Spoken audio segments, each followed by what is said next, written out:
حضرت موسی علیہ السلام بنی اسرائیل کے عظیم نبی تھے۔ ایک دن کسی نے آپ سے پوچھا، زمین پر سب سے زیادہ علم والا کون ہے؟ حضرت موسی نے فرمایا، میں۔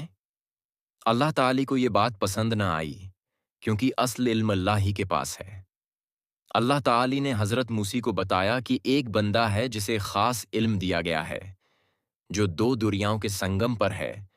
اس کا نام حضرت خضر ہے۔ حضرت موسی نے اس سے علم سیکھنے کا ارادہ کیا اور حضرت یوشع بن نون کے ساتھ سفر پر نکل پڑے۔ اللہ تعالی کی نشانی یہ تھی کہ جہاں مچھلی زندہ ہو کر پانی میں چلی جائے، وہیں حضرت خضر ملیں گے۔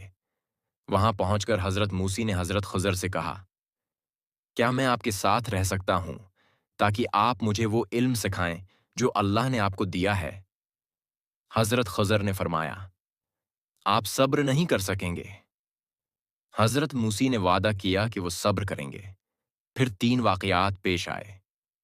پہلا واقعہ، حضرت خضر نے ایک کشتی میں سوراخ کر دیا۔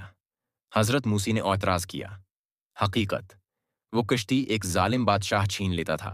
سوراخ کی وجہ سے وہ محفوظ ہو گئی۔ دوسرا واقعہ، حضرت خضر نے ایک لڑکے کو قتل کر دیا۔ حضرت موسی نے پھر اعتراض کیا۔ حقیقت، وہ لڑکا بڑا ہو کر اپنے نیک والدین کو کفر اور گناہ میں مبتلا کر دیتا۔ تیسرا واقعہ، حضرت خضر نے ایک گرتی ہوئی دیوار بنا دی، حالانکہ وہاں کے لوگ مہمان نواز نہیں تھے۔ حقیقت، اس دیوار کے نیچے 2 یتیم بچوں کا خزانہ تھا۔ اللہ چاہتا تھا کہ وہ بڑا ہو کر اسے حاصل کریں۔ آخر میں حضرت خضر نے فرمایا، یہ سب میں نے اپنے اختیار سے نہیں کیا، یہ اللہ کے حکم سے تھا۔